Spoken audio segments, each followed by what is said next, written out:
ನಾನು ರಾಜೀನಾಮೆಯನ್ನು ಕೊಡಿ ಅಂತ ಹೇಳಲ್ಲ, ನನಗೆ ಕೊಡ್ತಾರೆ ಅಂತ ನಂಬಿಕೆ ಇಲ್ಲ. ಆದರೆ ಕಾನೂನು ಅಂತಕ್ಕಂಥದ್ದಿದೆ.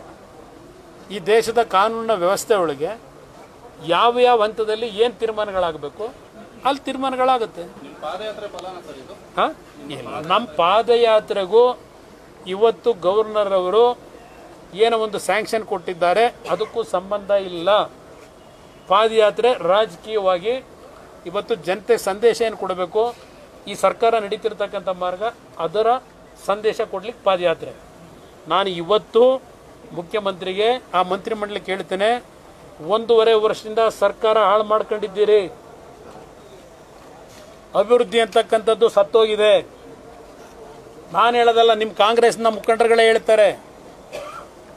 ಇವತ್ತು ಬರೀ ಈ ವಿಷಯಗಳನ್ನು ನಿಮ್ಮ ಮಂತ್ರಿಮಂಡಲ ಇದಕ್ಕೆ ನೀವು ಗಮನ ಕೊಟ್ಕೊಂಡು ಒಬ್ಬ ಒಬ್ಬ ಒಬ್ಬ ವ್ಯಕ್ತಿಯನ್ನು ಇವತ್ತು ನೀವು ರಕ್ಷಣೆ ಪಡ್ಕೊಳ್ಳೋಕ್ಕೋಸ್ಕರವಾಗಿ ಉಳಿಸ್ಕೊಳ್ಳಿಕ್ಕೆ ರಾಜ್ಯವನ್ನು ಹಾಳು ಮಾಡಬೇಡಿ.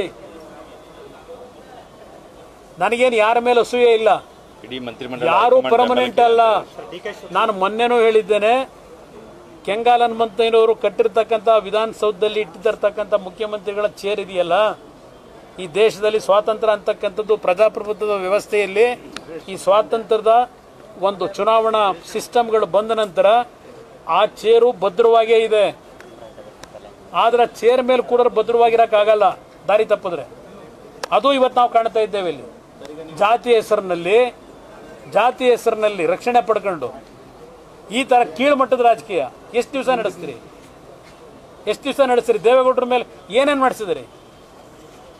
CBI ಅದೇ ಅದು ನಿಮ್ಮ ಲೋಕಾಯುಕ್ತ ಅನ್ಕೋಯ್ರಿ, COD ಅನ್ಕೋಯ್ರಿ, ಎಲ್ಲೆಲ್ಲಿ ಕರ್ಸ್ಕೊಂಡಿದ್ರಿ ದೇವೇಗೌಡರನ್ನ.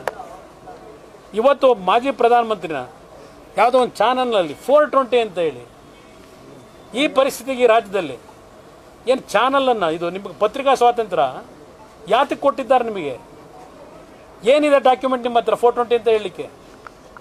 ಇದಕ್ಕೆ ನೀವೆಲ್ಲ ಎನ್ಕರೇಜ್ ಮಾಡ್ತೀರಾ? ಇದನ್ನು ನೋಡ್ಕೊಂಡು ಸುಮ್ಮನೆ ಇರ್ತೀರಾ? ನನಗೇನು ನಷ್ಟ ಇಲ್ಲ, ದೇವೇಗೌಡರಿಗೇನು ನಷ್ಟ ಇಲ್ಲ.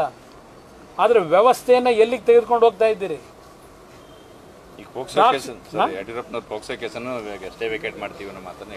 ಮಾಡಲಿ. ಈಗ ದೇಶದ ಕಾನೂನು ಎಲ್ಲರಿಗೂ ಒಂದೇ. ನಾನು ಅವತ್ತೂ ಹೇಳಿದ್ದೇನೆ, ಈ ದೇಶದ ಕಾನೂನಿನಲ್ಲಿ ಎಲ್ಲರೂ ತಲೆ ಬಾಗಬೇಕು. ಇದರಲ್ಲಿ ಯಾವುದೇ ರೀತಿಯಲ್ಲಿ ದೇಶದ ಕಾನೂನನ್ನ ಉಲ್ಲಂಘನೆ ಮಾಡಲಿಕ್ಕೆ ಸಾಧ್ಯ ಇಲ್ಲ. ನೋಡಿ, ಬಂಡೆ ಅನ್ನೋದು ಇದೆಯಲ್ಲ, ಆ ಬಂಡೆನೇ ಡೇಂಜರ್ ಅಲ್ಲಿ. ಇವತ್ತು ಯಾತಕ್ಕೆ ಇವತ್ತು ನಮ್ಮ ಪಶ್ಚಿಮ ಘಟ್ಟದಲ್ಲಿ ಕೊಡಗಲ್ಲಿ ಬೀಳ್ತಾವಲ್ಲ, ಮೊನ್ನೆ ವಯನಾಡಲ್ಲಿ ಲ್ಯಾಂಡ್ ಸ್ಲೈಡ್ ಆಯ್ತಲ್ಲ, ಲ್ಯಾಂಡ್ ಸ್ಲೈಡ್ ಆಗಿದ್ದು ಆ ಬಂಡೆ ರಕ್ಷಣೆ ಕೊಡ್ತಾ? ಆ ಲ್ಯಾಂಡ್ ಸ್ಲೈಡ್ ಆಗಿ ಇವತ್ತು ಹಲವಾರು ಜನ ಸಾಯಲಿಕ್ಕೆ ಆ ಬಂಡೆಗಳೇ ಕಾರಣ. ಕರ್ನಾಟಕದಲ್ಲೂ ಈ ಬಂಡೆಗಳೇ ಕಾರಣವಾಗ್ತಕ್ಕಂಥ ದಿನ ದೂರ ಇಲ್ಲ.